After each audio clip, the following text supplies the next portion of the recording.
All right, Jim Ralph. I always tell my guests I need to get a teleprompter so I can read these things, but I know it. Jim Ralph, thank you for being on the show. You are the Rehnquist Professor of American History and Culture. I should look at the camera. At Middlebury College. And where's Middlebury College again? Where's it at? We are in Vermont, and we are in the Champlain Valley, so Western Vermont. When I met you weeks ago, I asked you, have you ever met Bernie Sanders in Vermont? One of the things about small Vermont, as I think I told you, is that, you can have serendipitous meetings with our elected representatives like Senator Sanders. So not that long ago, I was walking with my family on the waterfront of Lake Champlain in Burlington, and there we ran into Bernie Sanders in deep conversation with another individual. But that happens in our state. Professor Ralph, what is on your mind today? Well, on my mind today is it's 2026, and given my work as a historian, it's the 60th anniversary of the Chicago Freedom Movement. And that Chicago Freedom Movement was the joint alliance of Martin Luther King and his organization, the Southern Christian Leadership Conference, SCLC, and the Coordinating Council of Community Organizations, Triple CO as it was known, which was really the nerve center, the command center of the Chicago Civil Rights Movement. So those two forces came together to form the Chicago Freedom Movement that started in 1965, but 1966 was the major year of initiatives, and it went into 1967. The Chicago Freedom Movement set out as its goal to end slums, and then in the summer of 1966 waged a direct action campaign against housing discrimination in metropolitan Chicago, and that created national, international headlines. It's been so long ago. I was a wee small child, and I always ask guests like yourself, professors like yourself, why should we learn, especially people who were born 20, 30 years ago, why should they learn anything about the civil rights movement here in the States? Well, that's a great question. I mean, arguably, and you've said the civil rights movement, that's arguably the most important social movement in American history. So it's right up there of things that we need to know about. And I think more broadly, to have an understanding of the past, in particular seminal moments in the past. And the Chicago Freedom Movement, I would argue, is seminal to Chicago's history and the national trajectory. So it's important that way. But if you think about it, if you don't have a sense of what happened before, no sense of the past, as an individual or a city or as a country, you deal with the challenges that someone suffering from amnesia does. They're only living in the present. So understanding the past gives you greater depth. And of course, there's a lot in the past. So I think selecting and focusing on those events, those developments that really shaped, had impact, is a critical act of citizens. Well, I'm not too far. I don't know, 5-6 miles. Marquette Park is about 5-6 miles from my house, and I roll through every once in a while. But things have changed since the mid '60s. I think most, if not all, maybe one or two European. Forgive me when I say European Americans. Y'all know what I'm talking about. European Americans don't live in that neighborhood no more. They really don't. A few African Americans do, but it's mainly Latino, Mexican American. And so it was good that we marched, but fill in the blanks. But I mean, you know what I'm saying? I bet people don't even know that. Some people don't even know that Dr. King was hitting the head with rocks in Marquette Park. Here in the city of Chicago, they probably even know that story. No, that's true. And the demographics of the city have changed dramatically in the last 60 years. I think what's interesting is that when Dr. King marched with many followers of all sorts of backgrounds into the Southwest Side, into Marquette Park, they were not on the edge of black-white, division of black-white settlement. They actually had selected the Southwest Side because it was, a number of miles from what was the dividing line at that time. And it was, more modest housing so that it could be, potentially, if it was opened up, it's the kind of housing that, ordinary African Americans could attain. Uh, Now, I think the point is that there was a particular circumstances, and that's what was in 1966. Things have changed, but that march in 1966 was a wake up call to Chicagoans, not and I say people in Chicagoland throughout the metropolitan area about how segregated their city and metropolis and metropolitan area was, and the consequences of that segregation.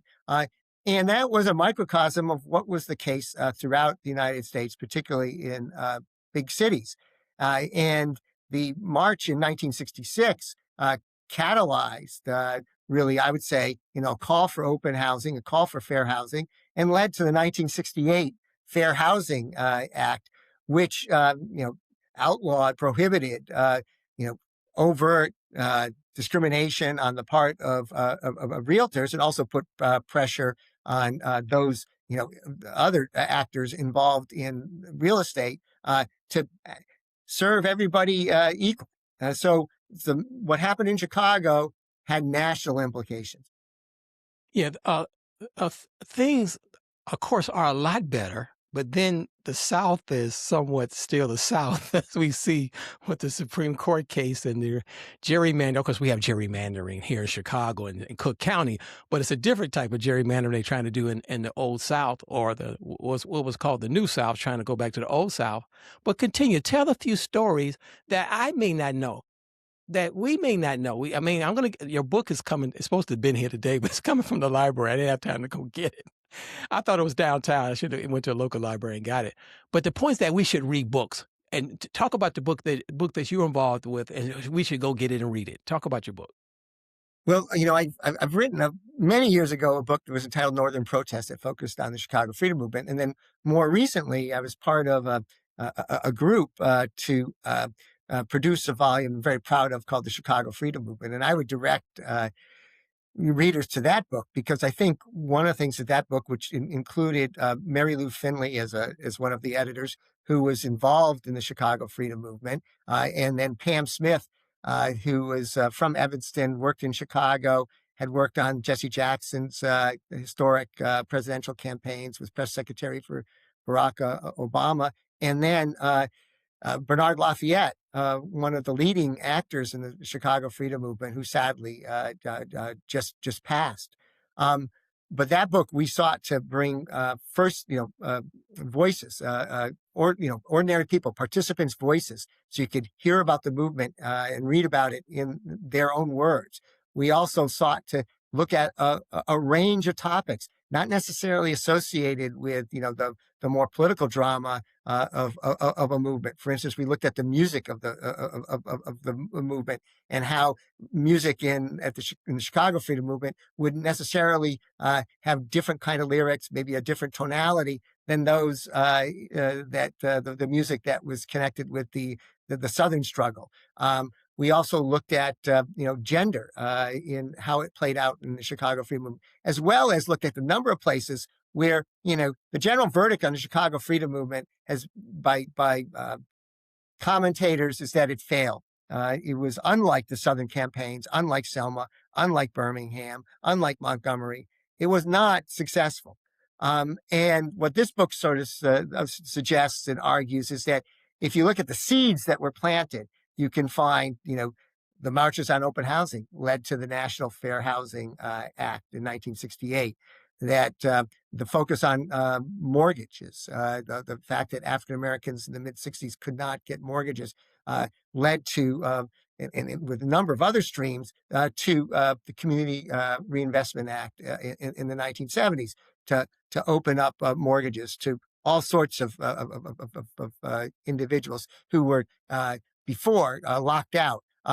Tenants, for example, the Chicago Freedom Movement focused on collective bargaining between tenants and landlords, and that led to new ways of thinking about that relationship, and including legislation in the 1980s that improved tenant rights. You look at Operation Breadbasket. Jesse Jackson, really, the Chicago Freedom Movement was his launching pad and that was the nucleus of what became Rainbow Bush coalition. And from there, Jesse Jackson ran for president in 1984 and 1988, and did so much to you know open up opportunities in the economic realm for African Americans and others. So we trace out ways that seeds that were planted but took some time for fruition. And then, of course, there's also the political dimension. I think you can make a critical case that the disruption of the Chicago Freedom Movement in the middle of the 1960s helped lead to Harold Washington's election as mayor in 1983. That was part of the ferment that led Jesse Jackson to run for president in 84 and 88. And Barack Obama, young community organizers, looking at this and says, I need to go to Chicago. That's where things are happening. And from there, of course, becomes the president of the United States and elected in 2008. So this book highlights a lot of those features. Plus, it has good maps and a lot of wonderful photographs by Bernie Kleine that I think are, and others, that help give a visual dimension to the Chicago Freedom Movement. Please let me ask you one more question before you go. Final question. What do your students think at Middlebury College in Vermont? What do they think about the civil rights era when you present it to them? Well, I think it's a great point that earlier you said there's knowledge is lacking. And I think there is oftentimes when I'm teaching a class on the civil rights revolution, or now I call it the Black freedom struggle, that students will say, I didn't know about that. No one taught me that. And a lot of times they're from places where they'll learn about something that happened in their community. And again, this points to, I think, their horizons, were in some ways limited. And then, hopefully my class is broadening them. But broadly speaking, I think that's the case for our country would be important. That's why commemorations are significant. And I'm hoping that there's going to be, quite a bit of conversation, following this podcast. And there's, I know, an exhibit on the West Side, but more attention to what happened in Chicago. Chicago doesn't have a civil rights museum in the same way that Montgomery does, or Birmingham does, or Atlanta does. And so I think it's, eyes can be open. I didn't know this happened. I didn't know this was a problem. I didn't know that people were continuing to work on it. And then once they learn about it, they can say, okay, questions like, and this is something Bernard Lafayette would say, we went to Chicago. We wanted to show that nonviolent direct action could be applied to the problems in the North and bring about results. Okay, can nonviolent direct action help us in our moment today? You can learn from the past. But here in Chicago, we don't have a civil rights museum, but we do have the DeSauva Museum of African American History. And I'm going to send this fine video to those nice people there. Professor Ralph, thank you so much. Thank you very much, Mark. It's been a pleasure.